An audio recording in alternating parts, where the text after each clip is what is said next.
नमस्कार, सुहानीज किचनमध्ये आपले स्वागत आहे. तांदळाच्या पिठामध्ये बीट घालून तर पहा, एक युनिक आणि झटपट अशी रेसिपी पाहणार आहोत. व्हिडिओ जराही स्किप करू नका. तर ही रेसिपी लहान मुले आवडीनेच खातील.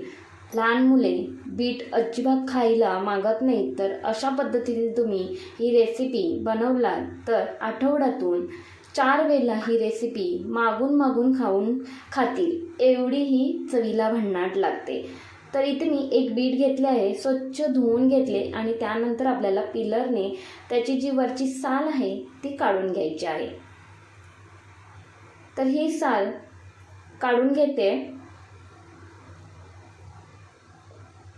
काढून घेतल्यानंतर डेटा आहे ना, तो सुद्धा आपल्याला काढून घ्यायचा आहे आणि त्यानंतर आपल्याला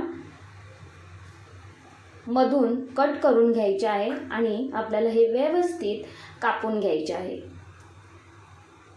तर तोपर्यंत चॅनलवर नवीन असाल तर एक चॅनलला लाईक आणि सबस्क्राईब करा. तुमचं एक लाईक आणि सबस्क्राईब माझ्यासाठी खूपच मोलाचं आहे. तर इथे मी सर्वच बीट कापून घेतले आहे आणि एक वाटीवर तांदूळ पीठ घेतले आहे. तर तांदूळ पीठ घेतल्यानंतर हे बाजूला ठेवूया. एका मिक्सरच्या भांड्यामध्ये आपल्याला बीट घालून घ्यायचे आहे. त्यामध्ये आपल्याला 4 ते 5 लसूणच्या पाकळ्या घालून घ्यायच्या.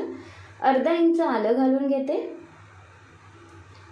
एक हिरवी मिरची घालून घ्यायची. लहान मुले खाणार आहेत त्यामुळे हिरवी मिरची इथे मी कमी तिखटवाली घेतली आहे आणि ती पण एकच घेतली आहे. आणि थोडेसे पाणी घालून हे मिक्सरमधून बारीक वाटून घ्यायचे. त्यानंतर तांदूळ पिठामध्ये हे सर्व मिश्रण घालून घ्यायचे. तर यामध्ये आपल्याला जसे लागेल तसे आपल्याला यामध्ये पाणी घालायचं आहे. पुढे तुम्हाला समजेलच आपण कोणती रेसिपी पाहतोय ते. त्यासाठी व्हिडिओ अजिबात स्किप करू नका. त्यानंतर थोडीशी यामध्ये कोथिंबीर घालायची आणि हे हातानेच मी एकजीव करून घेते. तुम्ही चम्मचने एकजीव करून घेतलात ना तरीसुद्धा चालेल. तर यामध्ये जसे लागेल तसे आपल्याला पाण्याचा वापर यामध्ये करायचा आहे. तर आपले हे मिश्रण थोडेसे आपल्याला सैलसरच करायचं आहे. तेव्हाच आपली ही रेसिपी आहे ना ती खूप मस्त तयार होते. तर इथे मी अर्धी वाटीवर पाणी घालून घेतले. अजून जरी लागणार असेल तरीसुद्धा आपल्याला हे पाणी यामध्ये घालायचं आहे. तर त्यानंतर हे व्यवस्थित एकजीव करून घेतल्यानंतर आपले मिश्रण आहे ते व्यवस्थित असे तयार झाले आहे. चवीनुसार मीठ घालायचं आहे. चम्मचने एकजीव करून घ्यायचे परतला आणि पेलाच्या साहाय्याने हे व्यवस्थित असे हलवून घ्यायचे आहे. म्हणजे आपले हे मिश्रण आहे ते कितपत सैल आहे ते आपल्याला समजते. तर आज आपण पाहणार आहोत बीटचे घावन. तर त्यासाठी इथे गॅसवरती कावील गरम करायला ठेवली आहे. ब्रशच्या साहाय्याने तेल लावून घ्यायचे. व्यवस्थित तेल लावून घेतल्यानंतर कावील व्यवस्थित गरम करून घ्यायची. त्यानंतरच आपल्याला यावरती घावन घालून घ्यायचे आहेत. तर हाताने अशा पद्धतीने चेक करायचं कावील कितपत गरम झालं आहे. धूर यायला लागला की लगेचच आपल्याला यावरती घावन घालून घ्यायचे आहे. तर घावन घातल्यानंतर यावरती झाकण ठेवायचे आहे आणि गॅसचा फ्लेम मंद ठेवायचा.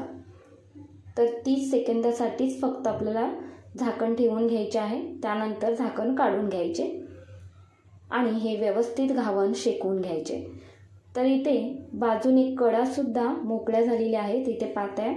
त्यानंतर घावन पलटी करून घ्यायचे.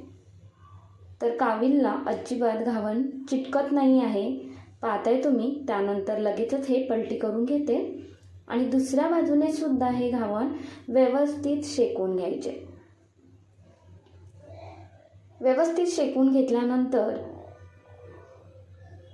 एका चालणीवरती हे घावन काढून घ्यायचे. म्हणजे त्यातली जी गरम वाफ आहे ना ती पटकन अशी निघून जाते.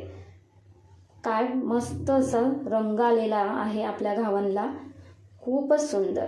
तर दुसरे घावनसुद्धा इथे मी तुम्हाला घालून दाखवते. तेल लावून घ्यायचे कावीलला. त्यानंतर घावन घालून घ्यायचे. तर थोड्या वरूनच घावन घालून घ्यायचे म्हणजे जाळी खूपच मस्त येते घावनला. तुम्ही पाहताय ते जाळी खूप मस्त आलेली आहे. आणि आपण जे घावनला तांदूळचं पीठ वापरलेलं आहे, तांदळाचं पीठ वापरलं आहे. ते तांदळाचं पीठ आपण भाकरीला जे वापरतो ना ते नाही.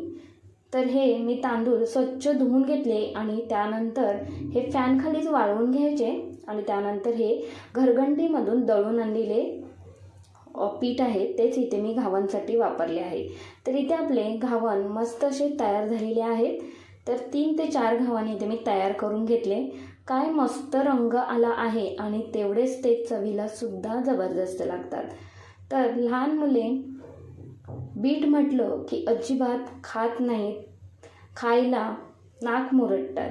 तर अशा पद्धतीने तुम्ही थंडीच्या दिवसांमध्ये घावणचे बीटचे घावण एकदा नक्कीच बनवून द्या आणि नाक मुरडणारे सुद्धा मागून मागून खातील एवढे मी 100% सांगते. खूपच जबरदस्त हे घावण तयार होतात. तर हे घावण तुम्ही नारळाच्या चटणीसोबत खाऊ शकता किंवा दहीसोबत सुद्धा खाऊ शकता. एवढे जबरदस्त होत लागतात.